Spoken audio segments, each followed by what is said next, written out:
Durante a primeira sessão da CPMI do dia 8 de janeiro, o deputado professor Paulo Fernando pediu uma atenção especial para as violações de prerrogativas dos advogados que se dispuseram a ajudar os presos políticos. O deputado disse: "Na condição de advogado, eu queria que também fossem apuradas nesta CPI as inúmeras violações das prerrogativas dos meus colegas advogados, que muitos não tiveram acesso aos autos, foram impedidos de falar com seus clientes mediante o silêncio obsequioso da nossa OAB, que no passado já foi tão atuante." O deputado pediu que as violações de prerrogativas não sejam repetidas também no âmbito da CPMI, garantindo-se aos advogados sua atuação durante as oitivas. Professor Paulo Fernando dirigiu-se aos familiares dos presos políticos dizendo: "Queria mandar um recado aos familiares dos presos que nos acompanham pela TV Senado, que eles possam ter a certeza de que esta CPI conduzirá os trabalhos no sentido de apurar quem realmente atuou como vândalo, os infiltrados de esquerda e de direita, aqueles que eram meros curiosos, turistas e aqueles patriotas inocentes, muitos deles, inclusive, impedidos de receber assistência religiosa no presídio." O deputado concluiu fazendo um apelo. "Queria dizer que espero que o presidente e a senhora relatora possam atuar com isenção e imparcialidade, atributos que faltam a muitos magistrados deste país." Muitos brasileiros estão vivendo sob o jugo de uma ditadura em que seus direitos e garantias fundamentais estão sendo desrespeitados. O país tem presos políticos e pessoas, jornais e sites censurados. A totalidade da renda da Folha Política e também de outros canais e sites conservadores está sendo confiscada a mando do ministro Luiz Felipe Salomão, ex-corregedor do TSE, em uma decisão que recebeu o respaldo dos ministros Luiz Roberto Barroso, Alexandre de Moraes e Edson Fachin. Todos os rendimentos de mais de 22 meses de trabalho de jornais, sites e canais conservadores estão sendo retidos sem previsão legal. Anteriormente, a Folha Política teve sua sede invadida e todos os seus equipamentos apreendidos a mando do ministro Alexandre de Moraes em inquérito que foi arquivado por falta de indícios de crime.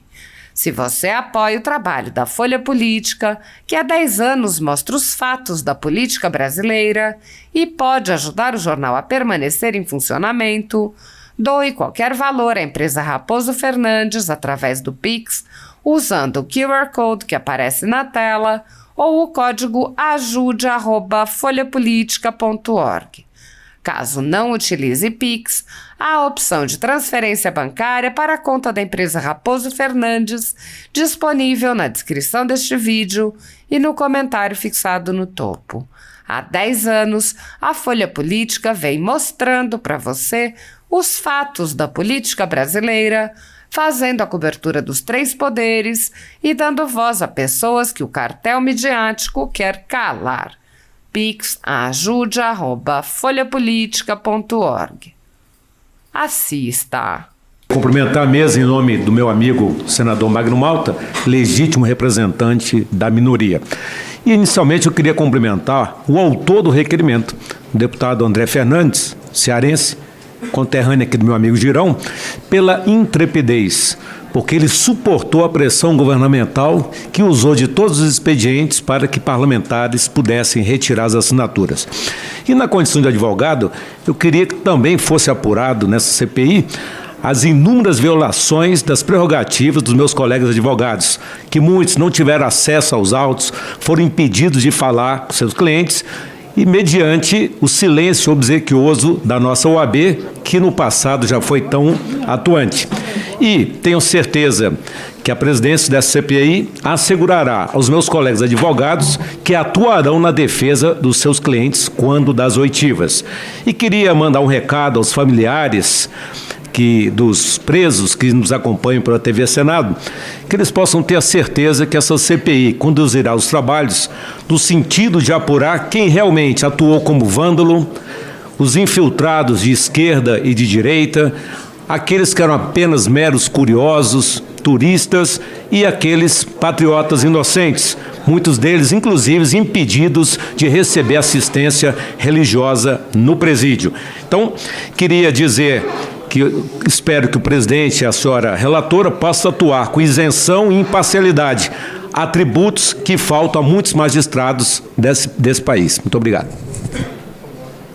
Muito obrigado, deputado Paulo Fernando.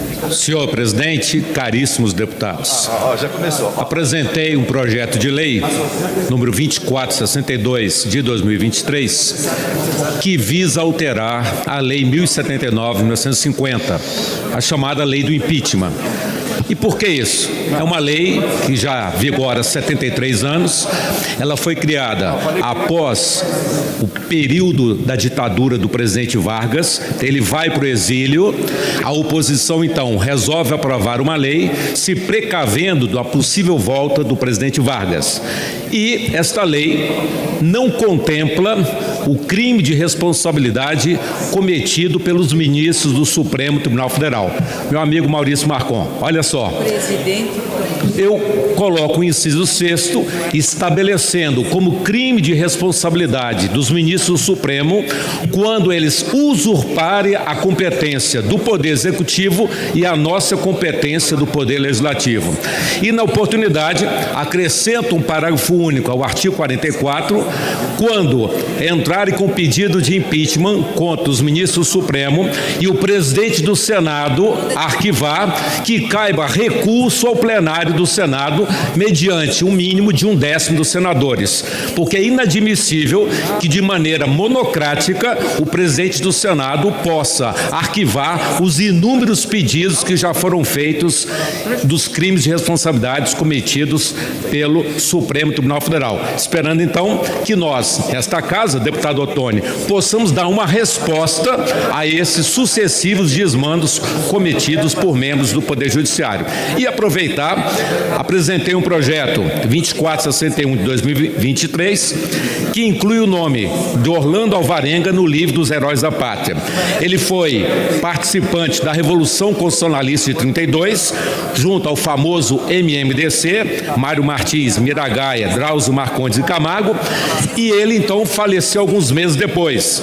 Uma lei aprovada por esta casa, 12.430, elaborada por mim quando eu era assessor do deputado Talmir, incluiu o nome dos 4 heróis no livro dos Heróis da Pátria. Portanto, eu peço que a casa inclua também o Orlando Alvarenga, um herói esquecido. Imagine se esses heróis estivessem vivos hoje, o que eles não fariam também para defender a nossa Constituição. Muito obrigado. Os colegas parlamentares, eu venho aqui à tribuna para lamentar a decisão desta casa, representada pelo deputado Arthur Lira, presidente da Câmara, ao solicitar ao STF a abertura de inquérito por intermédio da Procuradoria-Geral da República para investigar diretores do Google e do Telegram por ação contra o PL das fake news, divulgada agora de manhã na imprensa. Ou seja, Arthur Lira, deputado Zé Medeiros, está pedindo à Procuradoria-Geral da República, que agora já solicitou também ao STF uma abertura de inquérito para investigar Google e Telegram. Não é apenas Alexandre de Moraes que está tomando medidas no sentido de constranger e ameaçar as empresas que têm milhões de brasileiros como seus consumidores, e esses milhões de brasileiros têm todo o direito de saber qual é a opinião destas empresas que prestam os serviços das plataformas de mídias sociais. É um direito de qualquer empresa, aliás, manifestar uma opinião sobre um determinado tema político, assim como é direito de sindicatos, assim como é direito dos lobistas que caminham por aqui. Sempre feito, obviamente, dentro da lei e apresentando argumentos. Foi exatamente isso que o Google fez, exatamente isso que o Telegram fez. Dizer que deputados foram constrangidos a votar de uma forma ou de outra por causa da manifestação da opinião das empresas? O presidente Arthur Lira não gosta de ser contrariado, a verdade é esta, não gosta de ouvir opiniões contrárias, assim como Alexandre de Moraes. Se não concorda com eles, logo vamos ameaçá-los, constrangê-los, abrir inquéritos para investigá-los. Mas que é isso? Que situação lamentável é essa em que nós vivemos hoje? Eu quero aqui repudiar esta atitude de, inclusive, utilizar os órgãos desta casa para uma finalidade política de interesse do presidente da casa, Arthur Lira, e de parlamentares, principalmente da esquerda e do governo, mas que não é do interesse da sociedade brasileira, nem de uma parte relevante desta casa, aliás, a maioria desta casa, uma vez que a maioria da casa já decidiu ser contra esse PL das fake news, que na verdade é o PL da censura, caso contrário ele teria sido votado e não retirado de pauta. É um absurdo. Arthur Lira está atuando contra os interesses da maioria desta casa, contra a Constituição da República e contra o cidadão brasileiro que merece ter a informação dada por quaisquer empresas, inclusive estas, sobre as pautas na ordem do dia, seja aqui na Câmara dos Deputados, seja no Senado da República. Por isso, presidente, venho aqui a público fazer esta manifestação de repúdio a essa utilização de órgãos da casa para um fim tão pessoal e político que não é respaldado, tenho convicção disso, pela maioria desta Casa Legislativa. Muito obrigado, senhor presidente.